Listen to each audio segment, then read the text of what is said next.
By now, you've probably heard of lots of ways that AI is being used to create music. Mostly in more controversial ways to record a fake voice, like they've done here with Frank Sinatra.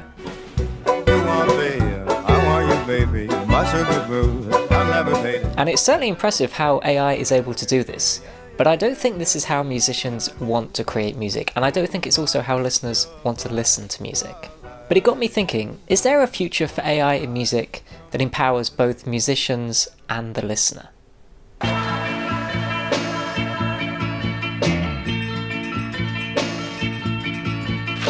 This is one of my favourite records of all time. It's called Wildflower by the Avalanches.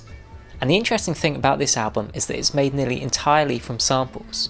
A sample is when a musician takes a small extract from an already existing song and then reworks it into something completely new.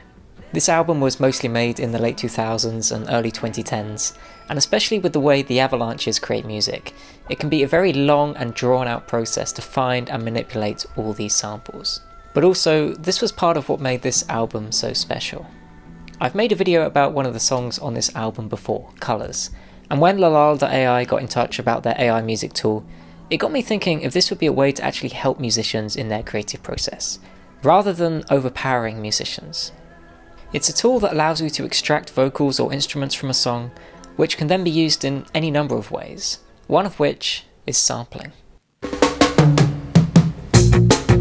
To understand why this is so important for musicians, I think we first need a little backstory on how technology integrates with music.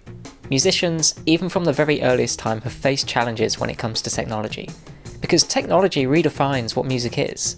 Without notation or instruments, music is nothing more than an idea within our head. Even singing defines what music can and can't be. And of course, other technological developments create even bigger challenges, such as the internet and AI. The problem is that when this technology becomes overpowering, it doesn't actually help musicians. Instead, it takes away the humanity from the creative process. Let's take the development in recording technology over the last 100 years as an example. Music recording started out with just minimal equipment that could capture a sound recording, but not to a very high standard. As technology improved, such as being able to record each instrument individually, it allowed us to hear each instrument on its own, overdub more interesting parts, and create better sounding records. As the decades went by, these tools to help us create better sounding recordings got more intrusive on the recording process. Many people would rather hear an imperfect vocal from a really good singer than a piece of software doing all the work for them.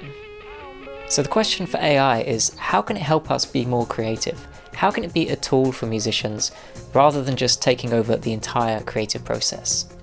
This is where lalal.ai comes in. Sampling, when done correctly, can be really creative, and Wildflower is one of the best examples of this. But lots of music is difficult to sample because you can't isolate a certain part, and so you can hear the other instruments in the new track when you don't want them. Of course, this happens 99% of the time because it's very unusual in any song to just have an isolated part for any long duration. But lalal.ai gives a solution to this problem. So let's see how this might be used in the real world. Let's look at some of the samples used on this album, how difficult they are to sample, and how AI is making this easier.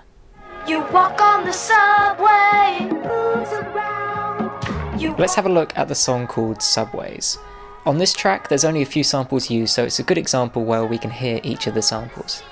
The first of which comes from Warm Ride by Graham Bonnet.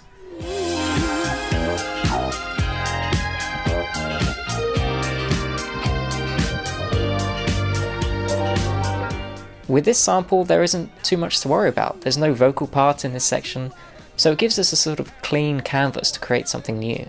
But on the Avalanches song, there's a vocal, so let's see where they've taken that from. You walk on the subway, it moves around. You hear someone scream, so you go to see what you found. So now we start to see some of the problems with sampling. There's an instrumental part in the back of this vocal towards the end, which we don't really want to be there. It isn't too bad, but if we put the two samples together, we can still hear that instrumentation. Let's use AI to take that out, and it should sound better. You walk on the subway, it moves around. You hear someone scream, so you go to see what you found. You hear someone scream, so you go to see what you found. You hear someone scream, so you go to see what you found. Now there's one more sample that we can look at on this track, which is Blackwater by the Doobie Brothers. And I ain't got no worries, 'cause I ain't in no hurry. In this one, there's clearly some acoustic guitar in the background that we don't want. Now the Avalanches have made this work by pitching it up and fitting it into quite a dense song already, so it doesn't sound too bad. But let's see how AI can just isolate this vocal part for us. And I ain't got no worries, 'cause I ain't in no hurry at all. 'Cause I ain't in no hurry, 'cause I ain't in no hurry. The samples that we've seen here were at the limit of what was possible before, because even though there was a bit of instrumentation, it didn't sound too bad. But that limit is now far extended because of the possibility of AI. It's always been very difficult to find a sample that's completely isolated. The selection of music that's possible to sample is just so small. But AI has completely extended this. And what's so great about this is that it's a tool to inspire creativity. It doesn't actually take away anything from the creative process. There's still a large amount of musicianship involved in creating any new music. So maybe you'd like to give lalal.ai a go. It's free to try out, I'll put a link in the description, and hopefully it can inspire you to be creative, and maybe you can find where the new limit is on sampling. Keep on shining on, like water, keep on rolling. This is